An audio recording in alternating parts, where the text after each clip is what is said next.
oilasi o'xshamasdan ajrashib ketgan va farzandlari bilan o'z kunini o'zi ko'rayotgan ayollar bilan hurmatsiz erkaklar ishqiy o'yinlar o'ynamanglar.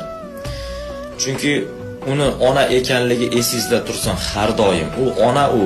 Mayli siz uchun ko'chadagi bir buzuq ayollar darajasidadir, ajrashib ketdi, endi u bilan nima qilsam bo'laveradi deb o'ylarsiz. Lekin esingizdan chiqarmang, u ayol farzandlari uchun yashayapti. Ajrashib ketgandan keyin endi uni eri yo'q boshida. U nima qiladi? Ishlasa ham bolalari uchun, ko'chaga chiqsa ham bolalari uchun, mehnat qilsa ham bolalari uchun. Endi bir erkakka u ayol imkoniyat bergan bo'lsa, bilingki bu juda uzoq o'ylangan ish. Farzandimga ota kerak deydi. Issiq sovug'imda menga suyanchiq bo'ladi deydi.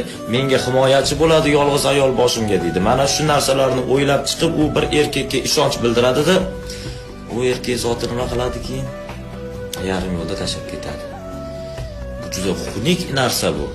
Uni ayolligini hurmat qilmasangiz ham ona ekanligini hurmat qiling. Ko'zingiz yetmasa, aqlingiz yetmasa, bormang oldiga, gapirmang, gaplashmang, ishontirmang uni. Tushuntira olaman mana o'rtoqlar, erkaklar jamoasi, mana shu narsani odat qilaylik o'zimizga. Bizni ham ona tuqqan.